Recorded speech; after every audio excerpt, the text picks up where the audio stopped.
Olá, bom dia. Você vai ver no Câmara hoje distritão, distritão misto e distrital misto. Tá difícil de entender a reforma política? Veja o que significa cada sistema proposto antes da votação definitiva no plenário, que deve acontecer na semana que vem. O mercado de gás natural em debate aqui na Câmara. Com o fim do monopólio da Petrobras, o governo espera aumentar a oferta desse combustível aos brasileiros. E o farol aceso de dia nas estradas traz mais segurança? O assunto volta a ser analisado aqui na Câmara e a lei que estabelece essa obrigatoriedade pode ser revogada. Já o extintor de incêndio pode voltar a ser item obrigatório nos carros. Você vai ver os detalhes dessas propostas. Hoje é sexta-feira, 18 de agosto. Agora em Brasília, 9h01. Esses são os destaques do Câmara hoje, que já está no ar.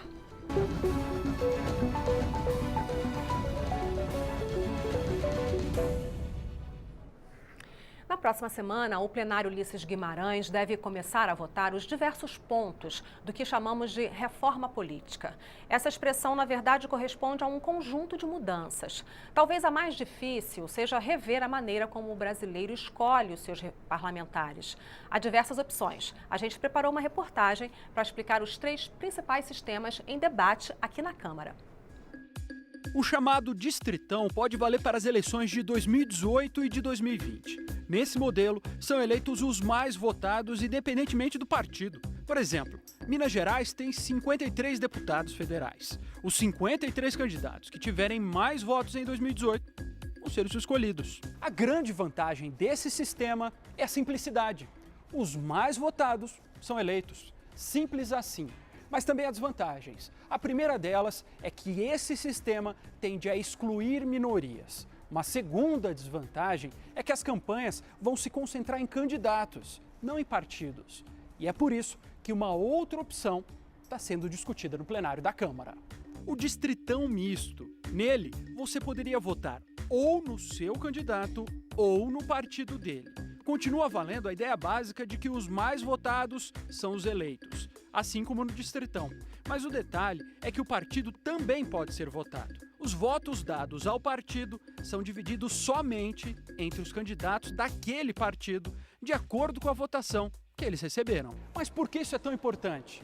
Também por causa da maneira como o brasileiro vota. O eleitor vai para a urna e escolhe um governador ou escolhe um presidente. Na hora de votar para deputado, vota no partido daquele governador ou no partido daquele presidente. O distritão misto é capaz de captar esse comportamento. E o mais importante, passa a dar mais valor aos partidos. Mas existe ainda uma terceira opção de sistema eleitoral. A partir de 2022, entraria em cena o distrital misto. Cada estado passa a ser dividido em distritos e cada partido só pode concorrer com um candidato em cada distrito. Mas só metade das vagas é preenchida assim. Por exemplo, o estado do Paraná hoje tem 30 deputados federais. 15 vagas seriam definidas nos distritos. Para as outras 15, cada partido faz uma lista de candidatos. O eleitor vota no partido. Quanto mais votos o partido tiver, mais candidatos da lista são eleitos. O eleitor teria 2 votos. Esse sistema todo é para escolher deputados federais e estaduais. Distritão misto, distritão ou distrital misto? Seja como for, a mudança passa pela Constituição da República. Por isso é tão difícil aprovar uma alteração como essa, porque são necessários os votos de 308 deputados federais por 2 vezes para que a proposta passe pela Câmara dos Deputados. E olha, na edição de ontem, nós dissemos que a proposta relatada pela deputada Sheridan sobre o fim das coligações trata também da cláusula de barreira. Não está correto. O certo nesse caso é dizer cláusula de desempenho. São conceitos parecidos, mas não iguais, como explica o consultor legislativo Davi Carneiro. Muitos países adotam o que a gente chama de cláusula de barreira. O que é isso? E alguns países, para o partido participar da distribuição de cadeiras no parlamento, ele precisa atingir uma cláusula que vai, por exemplo, de 0,67% dos votos na Holanda até 10% na Turquia. Então isso é a cláusula de barreira. Se você não atinge o número mínimo de votos, um percentual mínimo de votos nacionais, você está fora do parlamento. A cláusula de desempenho que já foi discutida lá atrás no Brasil e que volta à discussão agora na PEC 282, o que ela diz? Que o partido que não conseguiu um determinado número de votos, ele não participa da distribuição do fundo partidário e do tempo de rádio e TV. Mas os parlamentares eleitos por esses partidos continuam chegando aqui na Câmara dos Deputados. Então essa é a grande diferença, né? O partido que, porventura, não atingir a cláusula, ele continua tendo seus representantes eleitos, né? Participa-se da distribuição de cadeiras, enquanto que na cláusula de barreira esses partidos são excluídos, né, da distribuição das cadeiras.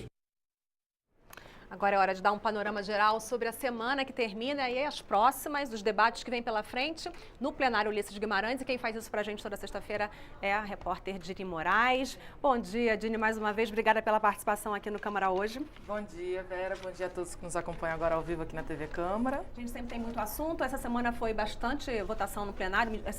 Em questão de quantidade, não tenho certeza, você diz para a gente, mas em diferentes projetos, medidas provisórias, projetos de lei, foi bastante movimentado. Foi sim. Aquela previsão, né, expectativa de que a semana seria agitada, foi sim, Vera. Foram, além da reforma política que a gente está ouvindo agora, a gente ouviu agora um pouquinho antes aqui no jornal mesmo, que começou a ser debatida, foram 4 aprovações, 2 de medidas provisórias e 2 de projetos de lei. Você quer começar por onde? Vamos começar pelas aprovações para ter um roteiro aí fácil de entender. Vamos começar pelas medidas provisórias, pode ser? Vamos lá. Então vamos lá.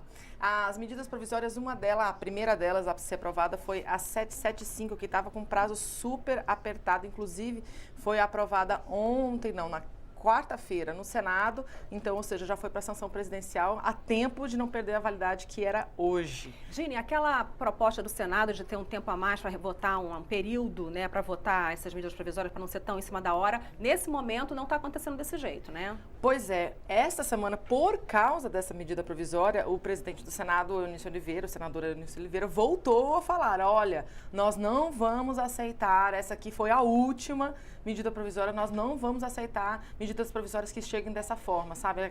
Quase no finzinho de vencer o prazo. Ele voltou a dizer isso e disse que a partir de agora ele não vai aceitar com menos de 15 dias. Vamos 2 ver, semanas, então. Vamos ver, né? Se vai vir. Enfim, ele disse que dessa vez é a última. Falando dela, 775, ela muda o registro de garantias em operações financeiras.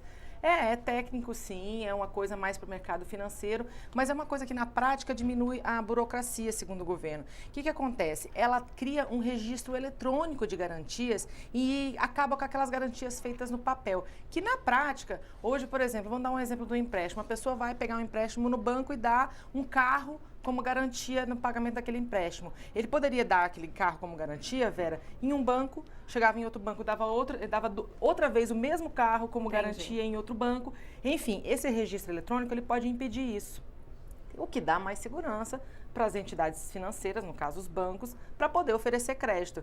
O governo diz que isso diminui os juros, já a oposição disse que isso na verdade penaliza o tomador de crédito, não nesse ponto em específico, mas em outros que tinham na medida provisória. Em alguns pontos o debate foi bem acalorado, a gente pode ter uma ideia do pouquinho que foi o debate com as sonoras que a gente separou. Vamos dar uma olhadinha. Nós temos que fazer com que o Banco Central reduza mais os juros e essa garantia, esse novo modelo de cadastramento vai facilitar e vai aumentar as garantias para todos aqueles órgãos que estão emprestando recursos. Com isso, nós vamos ter, com certeza, uma redução dos juros, que é o que a sociedade brasileira precisa. Nós estamos penalizando o tomador do crédito de uma forma absurda e injusta. Não cabe aqui alterar esse dispositivo legal que já dá garantias ao credor. Não se pode aqui, com essa proposta, simplesmente tomar o bem da pessoa que fez um financiamento, não conseguiu honrar esses compromissos, tem a tomada do seu imóvel, o imóvel vai a leilão e ele ainda vai ficar com a dívida. Mas passou, né, Dini? Passou. E um dos pontos que era mais criticado ali, que o pessoal entendia que dava abertura para que o banco ficasse com todo o valor de um bem, mesmo que a dívida fosse menor, foi retirado no plenário e acabou que o texto foi para o Senado agora, foi para o Senado já sem esse trecho que era considerado o mais polêmico deles. Agradando também a oposição nesse caso, é isso? Nesse caso. Bom, vamos para a segunda medida provisória. A segunda medida provisória foi a 776, ela foi aprovada aqui. Ela muda o registro de nascimento dos bebês. Hoje, quando a gente vai registrar uma criança, quer dizer, até abril, na verdade, né? Porque a medida provisória está valendo desde abril. Quando você vai registrar uma criança, você tem que registrar o local onde ela nasceu. Vai constar lá a naturalidade dela, o local onde ela nasceu, onde foi feito o parto, certo? Desde abril, com a medida provisória, você pode registrar a criança ou no local do parto ou onde a mãe tem residência. Isso flexibiliza as regras que a gente tinha até então, né? Os deputados alegavam, o governo também alegava que isso vai permitir um registro de cidades afetivas, porque 40%, ou seja, 4 em cada 10 cidades brasileiras, não tem maternidade. Então, as mães são obrigadas a sair de onde vivem para ir em outro município para poder registrar. E aí acaba que o registro não fica correto, né, com a realidade que é existente. A pessoa não mora ali onde ela teve o filho, né? Enfim, essa medida provisória ela foi menos polêmica, teve 2 mudanças no plenário. Uma que, na verdade, foram 3 mudanças, mas eu destaco 2. Uma que essa regra de flexibilidade aí de cidades vai valer também para o falecimento, certo?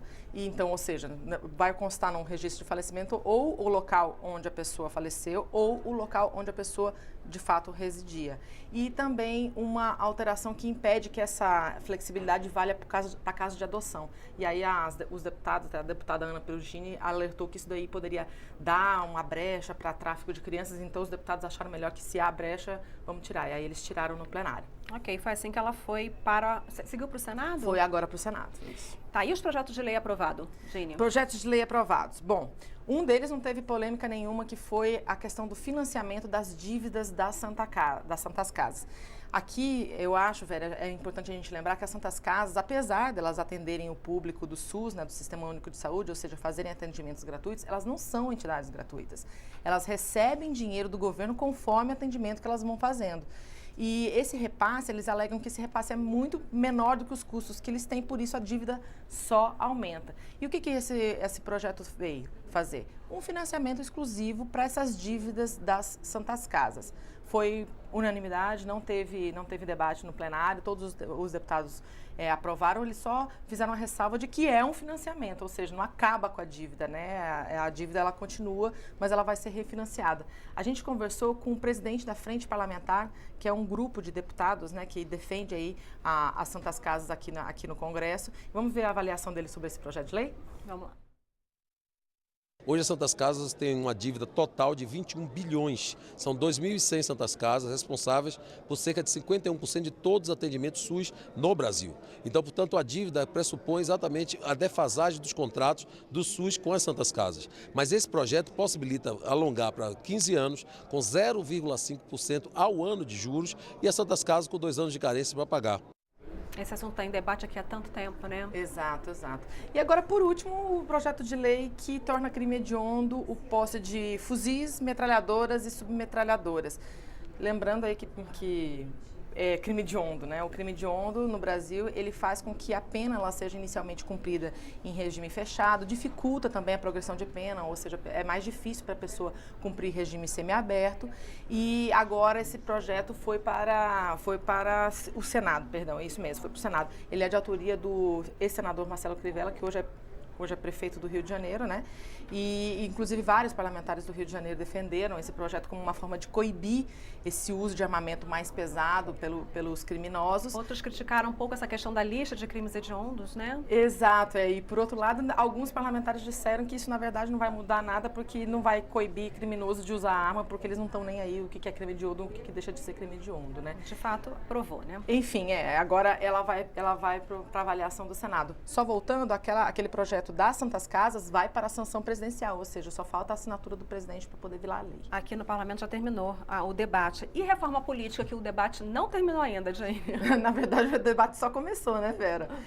Então, como esperado, a reforma política de fato começou a ser discutida no plenário, começou a primeira das propostas que compõem o pacote conhecido como reforma política, né? Porque quando a gente fala reforma política parece que é um projeto só, né?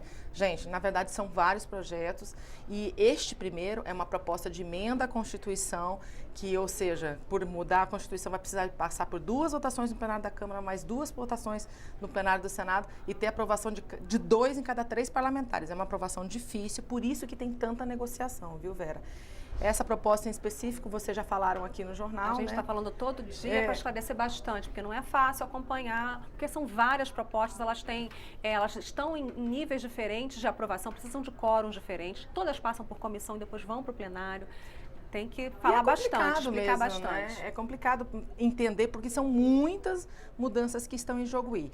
Essa proposta em específico, ela trata de temas, por exemplo, de mudança de data de posse, ela fala de mandatos nos tribunais de justiça e também tem 2 pontos que são os 2 pontos considerados mais polêmicos, que é o financiamento das campanhas, que aí tem um fundo público para fazer esse financiamento, lembrando que não é mais permitido o financiamento de empresas, então esse fundo seria para custear as campanhas eleitorais e também fala qual é o ponto que eu esqueci? Você falou o sistema distrital.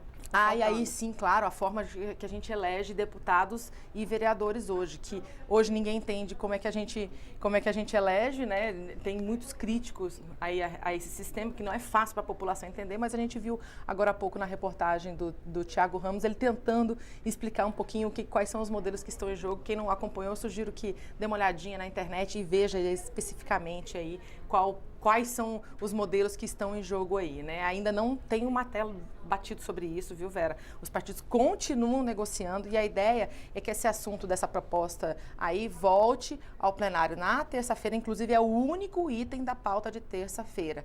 Então, vai rolar aí na terça-feira a discussão e a intenção é colocar, de fato, para votação. Eu tenho uma última informação. Fala, Dini. Também na terça-feira está marcada uma sessão do Congresso Nacional. Para avaliar, exato, são 16 vetos presidenciais e mais 11 projetos de lei do Congresso Nacional que mexem no orçamento. Isso que eu ia te perguntar, tem orçamento aí, né? Tem orçamento aí no meio também, são 11 projetos de lei que remanejam dinheiro e também tem os próprios vetos do orçamento da Lei de Diretrizes Orçamentárias do ano passado. Tem muita coisa sobre o orçamento a ser discutida lá. E bastante importante porque o orçamento está na ordem do dia, né? Porque está essa negociação toda sobre déficit, não déficit, quanto de déficit. Então, assim, esse projeto em específico que trata do rombo, né, do déficit que a gente fala aqui deste ano, né, que foi anunciado, inclusive, esta semana, foi formalizado pelo governo, ainda não vai ser avaliado pelo plenário do Congresso Nacional, que é quando deputados e senadores se reúnem em uma mesma sessão, tá, gente? Não vai ser analisado essa semana, ela precisa primeiro passar pela Comissão Mista de Orçamento, que é uma comissão menor, onde vai se debater mais tecnicamente, para depois vir para o plenário. Até porque não é um veto, é uma mudança. É uma mudança, exato, mas que precisa ser autorizada também pelo Congresso Nacional. É isso, Dini? É isso. Semana que vem a gente volta com mais coisas aí, provavelmente falando muito de reforma política. Te aguardo, muito obrigada mais uma vez. É um prazer. Gente, bom final de semana. Bom fim de semana, Dini. Bom, uma comissão especial da Câmara vai debater formas alternativas de hospedagem e transporte de passageiros que estão fazendo concorrência com as atividades tradicionais, como hotéis e táxis. A comissão especial do marco regulatório da economia colaborativa será presidida pelo deputado Herculano Passos e terá como relator o deputado Tiago Peixoto. Eles disseram que vão promover um amplo debate para elaborar as diretrizes dessas novas modalidades da economia. Nós sabemos que nós temos que preservar o que existe, aceitar a inovação, a modernidade, que são as plataformas que nós temos que regulamentar e talvez até produzir uma legislação. Então essa comissão é uma comissão de estudos, é uma comissão de debates, é uma comissão que nós vamos ouvir todo mundo para chegar num denominador comum. Não é o passado contra o futuro, é uma comissão que vai respeitar o passado e que vai ajudar a construir a economia do futuro através do bom diálogo, da boa conversa. Os deputados da Comissão de Direitos Humanos da Câmara participam de uma diligência em presídios de Sergipe hoje. E é para lá que a gente vai ao vivo por telefone conversar com o deputado João Daniel, do PT de Sergipe, que participa desse trabalho da comissão hoje. Bom dia, deputado. Como vai? Me ouve bem?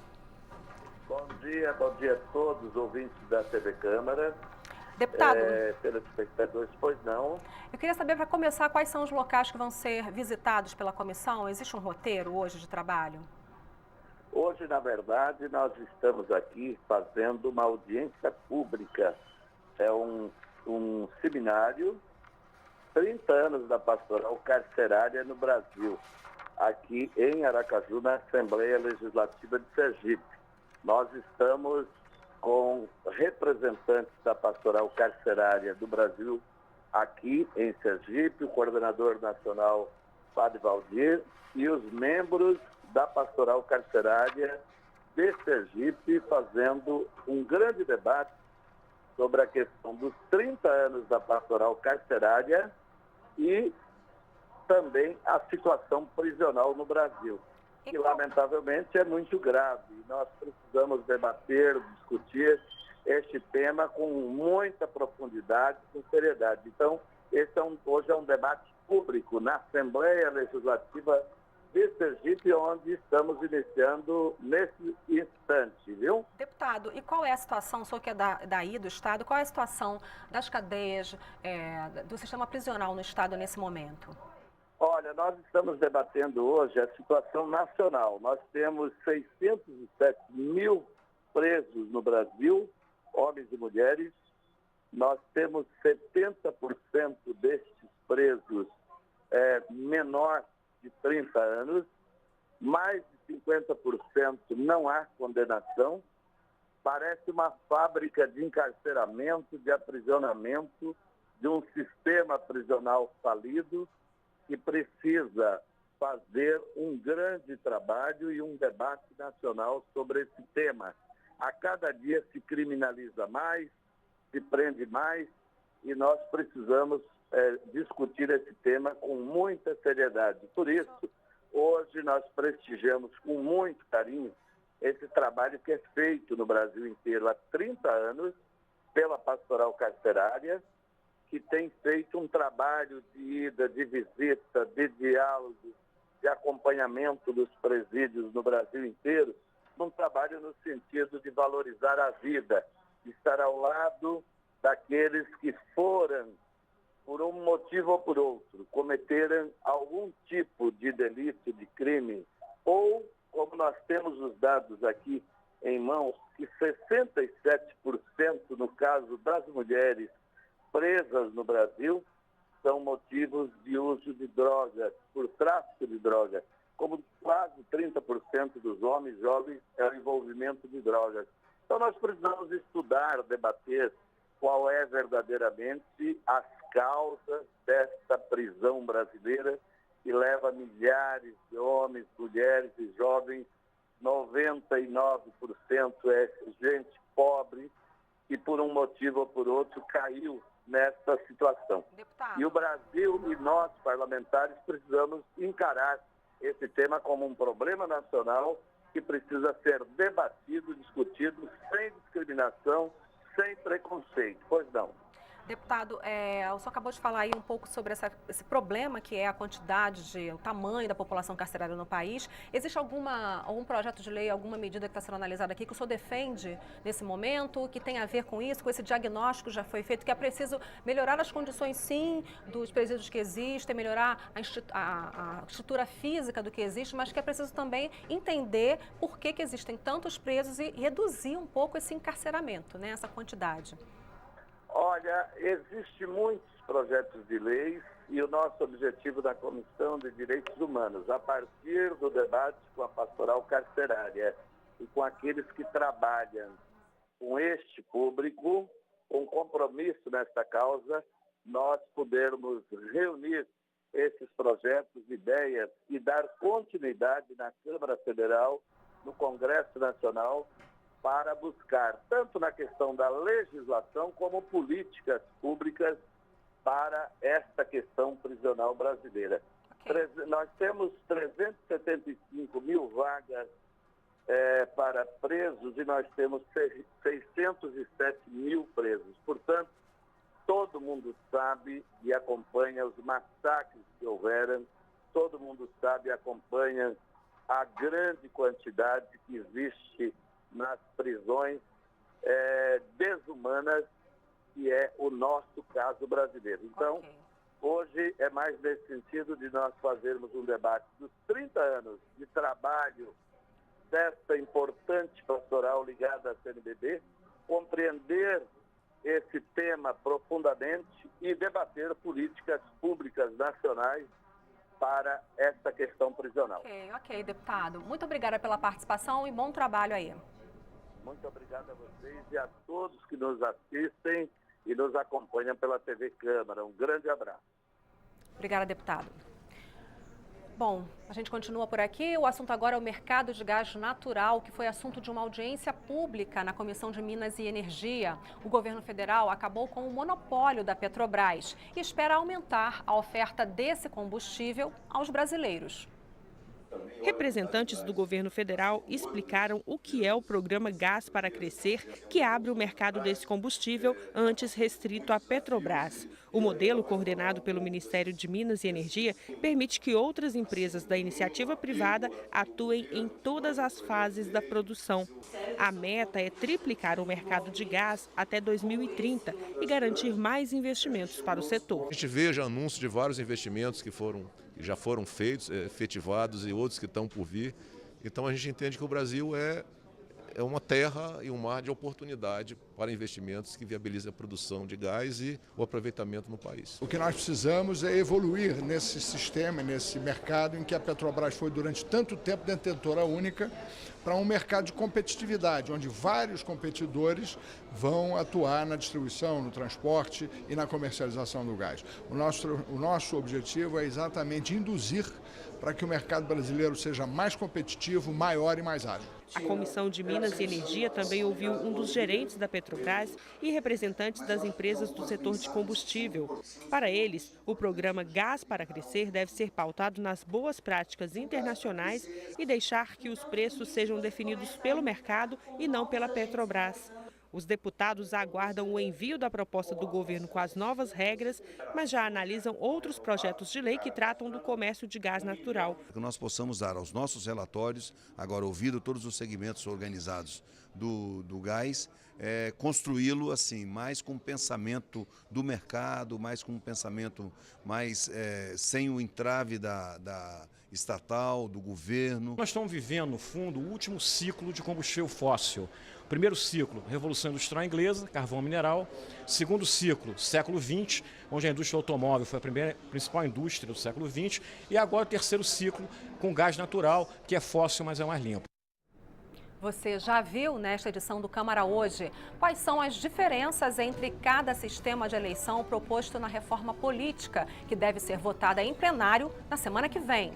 Agora é em Brasília, 9h28. E você vai ver depois do intervalo. Proposta em análise na Câmara quer estimular a contratação de mulheres no mercado de trabalho. O projeto já foi aprovado na Comissão dos Direitos da Mulher. E mais. Sabe a lei do farol baixo? Aquela que determina que motorista tem que manter as luzes do farol acesas em rodovias federais. Pois é, ela pode deixar de ser obrigatória. Os detalhes em instantes.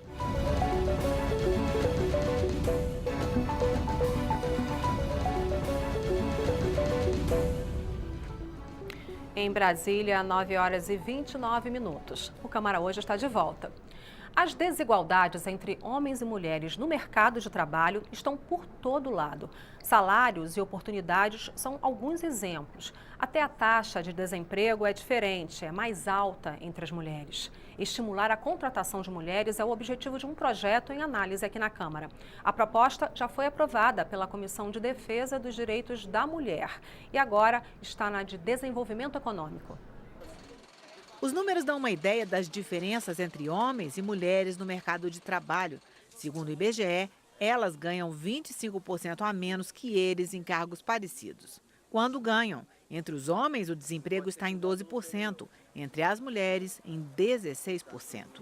Para o economista do DIEESE, Tiago Oliveira, um dos motivos para essa diferença está no papel que as mulheres desempenham em casa. Surge uma oferta de emprego para essas mulheres, elas têm que levar isso em consideração e, portanto, elas são menos suscetíveis a aceitar, num primeiro momento, alguma oferta de emprego que, ainda que exista, pode ser que não case bem com suas obrigações familiares e domésticas. Márcia Marins tem uma história que ilustra bem isso. Com 5 filhos, optou por ficar em casa quando as crianças eram pequenas. Agora, a mais nova tem 11 anos e ela não consegue colocação no mercado formal. Hoje, se eu quiser voltar para o mercado de trabalho não tem interesse em mim, porque eu não tenho nada registrado e porque eu já tenho 49 anos de idade. Criar um estímulo para as empresas contratarem mais funcionárias é o objetivo de um projeto aprovado na Comissão de Defesa dos Direitos da Mulher. A ideia é conceder isenção no imposto de renda às empresas que contratarem chefes de família mulher com renda per capita familiar igual ou menor que meio salário mínimo. A empresa vai ter que comprovar que ela teve um acréscimo linear de mulheres, né, contratadas, para aí sim conseguir, comprovado isso, ter a isenção de tributos relacionados às mulheres que foram contratadas. Mas, para o economista, outros incentivos são necessários para garantir emprego às mulheres. Se ela não tem acesso a creches públicas gratuitas, se ela não tem acesso a um meio de transporte acessível e de boa qualidade, que ela possa se mover ao longo da cidade, e a questão de habitação também, se ela mora em locais muito periféricos com relação ao mercado de trabalho, tudo isso dificulta a sua inserção no mercado de trabalho. O extintor de incêndio, você lembra, não é item obrigatório para os veículos de passeio há 2 anos. Mas o projeto de lei já aprovado pela Comissão de Viação e Transportes aqui da Câmara quer incluir a obrigatoriedade no Código de Trânsito Brasileiro. Atualmente, o extintor de incêndio é obrigatório apenas para veículos grandes, como ônibus e os que transportam cargas. Para carro de passeio, o extintor é item opcional desde 2015. O projeto de lei em análise na Câmara altera o Código de Trânsito para incluir o extintor como equipamento obrigatório para todo veículo. A proposta já foi aprovada pela Comissão de Viação e Transportes e só depende do aval da Comissão de Constituição e Justiça antes de ir para o Senado. Se aprovada, a norma não dependerá mais de decisões do Conselho Nacional de Trânsito, que deixou de considerar o extintor necessário para carros de passeio em 2015. Para este especialista em trânsito, não há necessidade do extintor para veículos pequenos por 2 motivos.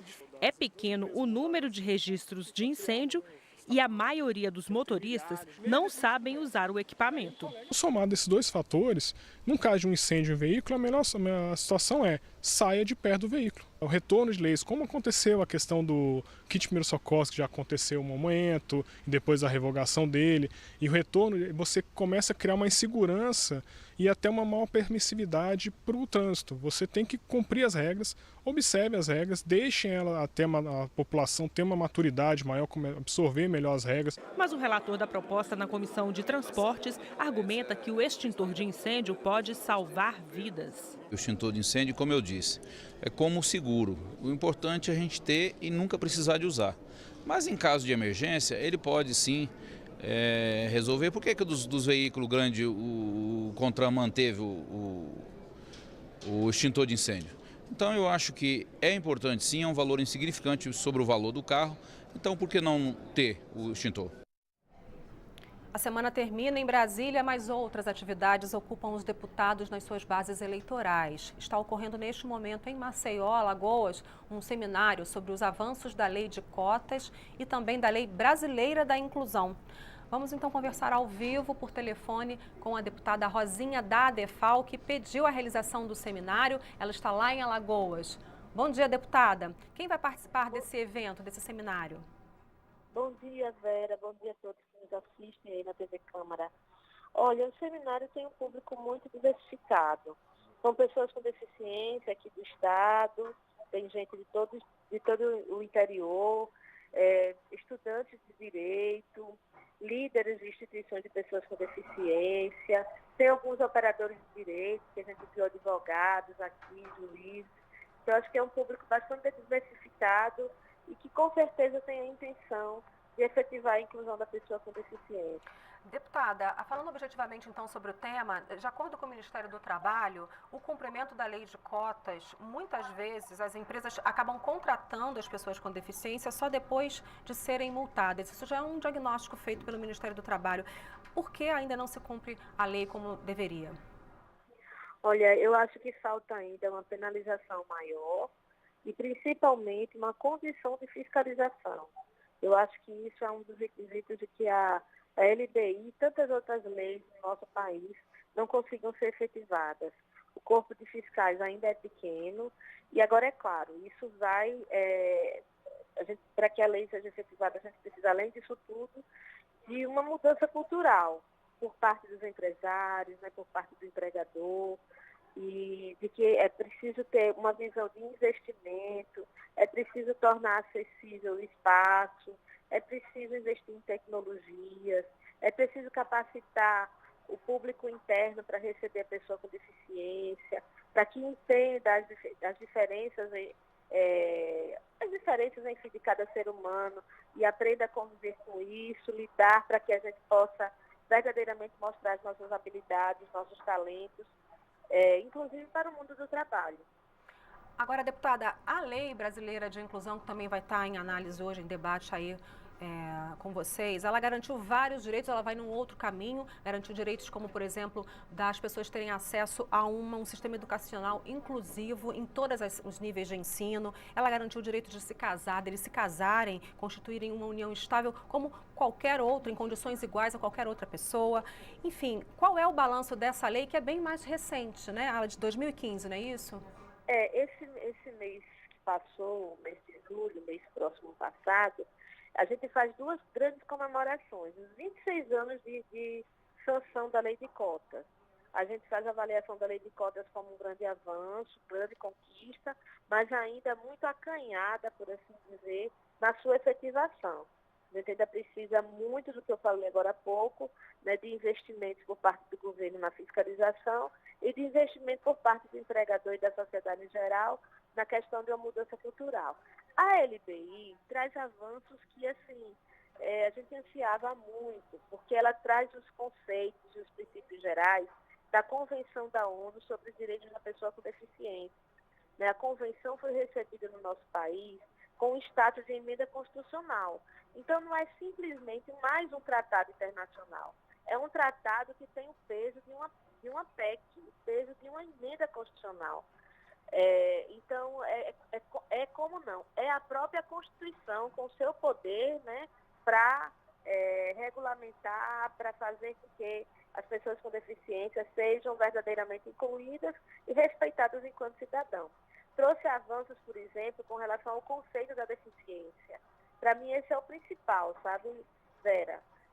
Que a pessoa com deficiência, ela não vai ser mais avaliada apenas na sua questão médica, sobre o olhar médico. Se funciona o braço, se ele tem a perna ou não tem, se ele anda sentado na cadeira ou se ele anda de muletas.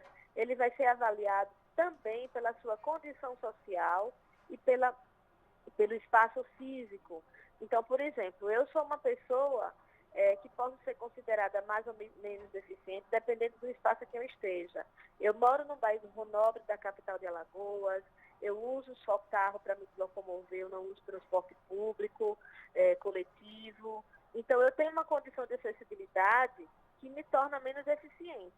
Uma pessoa talvez menos limitada fisicamente do que eu, que não tem uma cadeira de rodas, que mora em uma favela que precisa subir ou descer o morro, que anda no transporte coletivo, mesmo ela tendo menos limitações físicas do que eu, ela vai ser mais deficiente do que muitas pessoas que não têm esse tipo essa condição social, né, e essa falta de acessibilidade física. Então, esse olhar, né, da deficiência, esse novo conceito, ele realmente interfere na vida de cada um. E trazer isso para um texto da lei, né, para um texto de uma emenda à Constituição, foi um grande avanço. Sem falar no que você já falou, já mencionou, a questão da capacidade civil das pessoas com deficiência intelectual, a questão do reconhecimento, né, de que a gente tem direito às escolhas. Por exemplo, a mulher com deficiência tem direito à escolha da reprodução.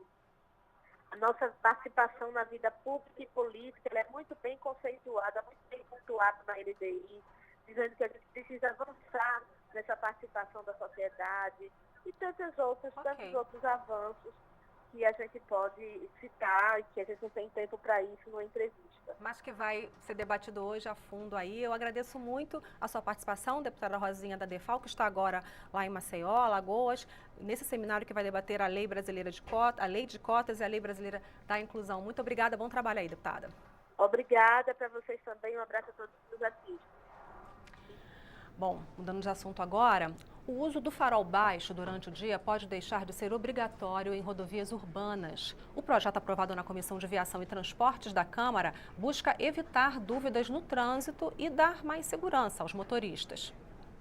A lei que torna obrigatório o uso do farol aceso em rodovias durante o dia está em vigor desde maio do ano passado. Mas um projeto aprovado na Comissão de Viação e Transportes da Câmara modifica essa regra e dispensa o uso do farol aceso em trechos de rodovias que passam dentro de cidades. O que trouxe foi essa diferença.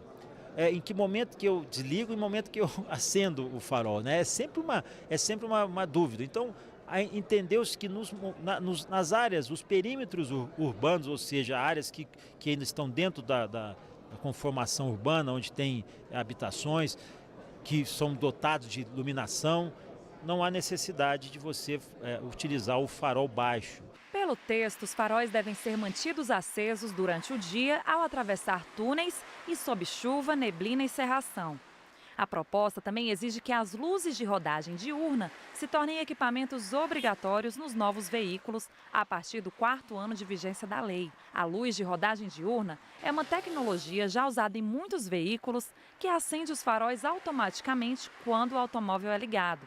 A proposta também aumenta a penalidade para quem trafegar com os faróis desligados durante a noite. A infração passa a ser considerada grave. Para este especialista em trânsito, o uso do farol aceso durante o dia garante mais visibilidade e segurança a motoristas e pedestres. É um esforço muito pequeno para o motorista fazer, que é só girar uma chave, ligar e desligar, para o ganho que a sociedade vai ter voltando à questão de tentar o quê? Diminuir os números de mortes no trânsito, de acidentes no trânsito. Então qualquer elemento que você consiga colocar, agregar no veículo, que vai te dar uma segurança ativa ou passiva, e com o intuito de diminuir o número de mortes no Brasil, que é, mais uma vez falando, é absurdo comparando com o mundo, tem que ser colocado, tem que ser respeitado, tem que ser utilizado por todos. A proposta agora vai ser analisada pela Comissão de Constituição e Justiça. Se aprovada, segue para o Senado. E a gente vai falar agora de mais uma proposta de combate à pirataria. É o projeto de lei que torna crime a prática considerada clandestina de gravar cópias de filmes no interior das salas de cinema. A proposta foi aprovada pela Comissão de Cultura. Na internet, vários sites oferecem de graça lançamentos da indústria do cinema e filmes clássicos. Algumas dessas cópias são obtidas com a gravação clandestina dos filmes no interior das salas de cinema. Para manter uma qualidade próxima do original, os piratas usam câmeras profissionais. Agora, essa prática de gravar filmes a partir das salas do cinema pode se tornar crime, com pena de 2 a 4 anos de prisão e mais uma multa. É o que prevê o projeto em análise aqui na Câmara. O relator considera necessária uma lei específica para combater esse tipo de pirataria. O que nós estamos tentando com o projeto é criar uma legislação para pegar o momento da gravação, né?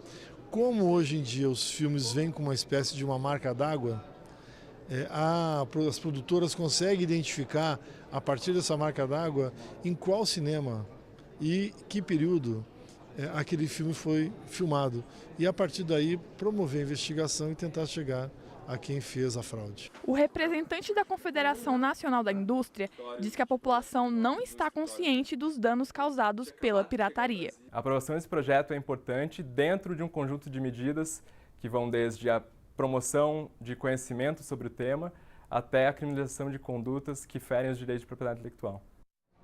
Olha, esse projeto ainda tem que ser analisado pela Comissão de Constituição e Justiça e pelo plenário da Câmara.